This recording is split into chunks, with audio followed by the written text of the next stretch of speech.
জাহিদ ভাই নাচা গানা বাদ দেন, বাদ দিয়া একটা ডিগবাজি দেন। ডিগবাজি ডিগবাজি তিনটা দিলাম ডিগবাজি।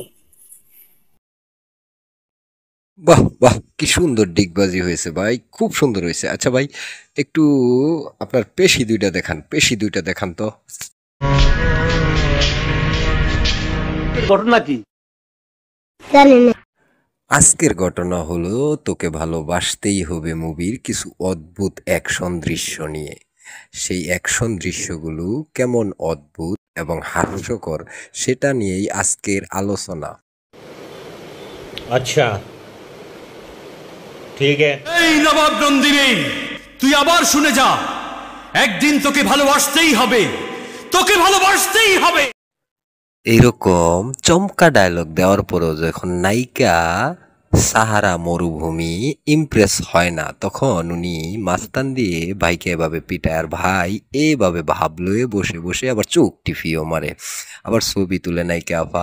তখন উনি হকি স্টিক হাতে নায়িকার সামনে গিয়ে এরকম স্টাইল নিয়ে গিয়ে নায়িকা আপাকে দেখাতে যায় যে রক্ত দেখতে চাস, এরকম কিছুই উনি বলে এবং নিজের মাথায় নিজে এভাবেই আঘাত করতে থাকে। मारो हमको, मारो हमको, जिंदा मत छोड़ो सालो। তারপরও আমাদের সাহারা মরুভূমি আপুর মন গলে না, ইমপ্রেস হয় না। তোকে ভালোবাসতেই হবে। তোর এই ইচ্ছে কোনো দিনই পূরণ হবে না। এখানে আরেকটা ডায়লগ ছিল যে ডায়লগটা শুনে আমার খুব হাসি পাইছে। প্লিজ ডাক্তার, কাজলকে বাঁচান, ও আমাকে এখনো ভালোবাসার কথা বলেনি। কেন রে ভাই, যদি ভালোবাসার কথা বলতো তাহলে কি বাঁচানোর দরকার নাই? এইটা কোনো ডায়লগ? আমাদের ডিগবাজি ভাইজানকে যেমন পুলিশ পিটিয়ে কিচ্ছু করতে পারে না, আরো অদ্ভুত ক্ষমতা আছে। তা ভাইজান একটু উড়ে উড়ে গুলি করেন তো, দেখান তো সবাইকে।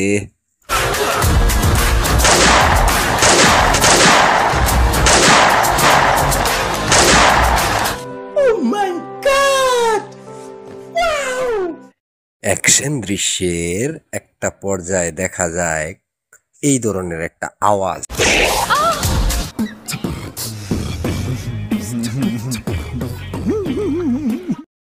ডিগবাজি ভাইজান তো সুপারম্যানের মতো উঠতেই পারে, আর সুপারম্যানের মতো উড়ে এসে এক টাকলা ভাইয়ের মাথায় যখন উনি আঘাত করে, হায় আল্লাহ!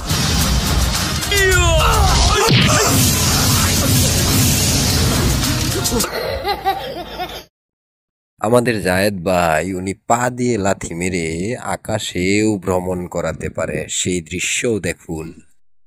আকাশে বাতাসে চল সাথী উড়ে যাই, চল দূরে দূরে। আমি বিশ্বাস করি না, আমি বিশ্বাস করি না। আমাদের ডিগবাজি ভাইজান হাঁটতে হাঁটতে উঠতে পারে, উঠতে উঠতে মারতে পারে, মানে হেঁটে হেঁটে উনি লাথি মারতে পারে, এরকম পাওয়ার উনার।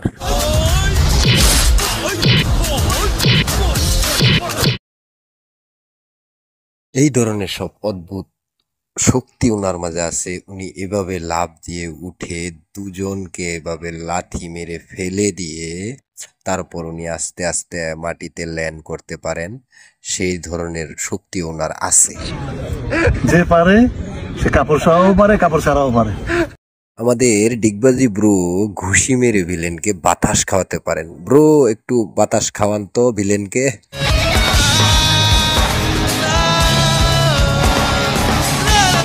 और सुनिए, আমাদের রায়েত ব্রো লাফ দিয়ে উঠে উপরে ঘুরতে ঘুরতে তারপরে ভিলেনকে মারতে পারে, এমন স্টাইলে মারে এটা সুপারম্যানও পারবে না, এটা আমি নিশ্চিত।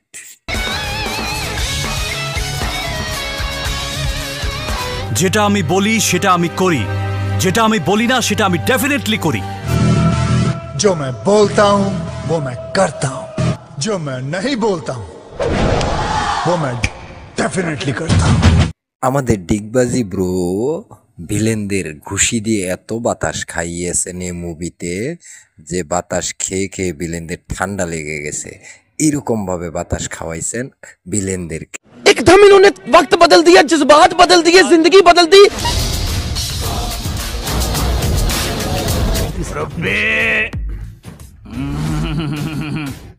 আমাদের ডিগবাজি ব্রোর এই অবস্থা দেখে আমার মাথা ব্যথা শুরু হয়ে গেছে। আমি মাথা ব্যথার ওষুধ খাবো। মাথাত খুবই যন্ত্রণা, 3টা মাথা বিষের বড়ি খাইলাম। তো বন্ধুরা, আজ মাথা ব্যথার ওষুধ খাওয়া পর্যন্তই। ভিডিওটা কেমন লাগলো জানাবেন। ভিডিওটা ভালো লাগলে লাইক করবেন, কমেন্ট করবেন, শেয়ার করবেন। আমার চ্যানেলটিতে নতুন হয়ে থাকলে চ্যানেলটি সাবস্ক্রাইব করবেন, পাশে থাকা বেল বাটনটি অন করে দেবেন পরবর্তী ভিডিওর নোটিফিকেশন পাওয়ার জন্য। আজ এ পর্যন্তই। আপনাদের সুস্থতা কামনা করে শেষ করছি। আল্লাহ হাফেজ। তোকে ভালোবাসতেই হবে। তোর এই ইচ্ছে কোনো দিনই পূরণ হবে না।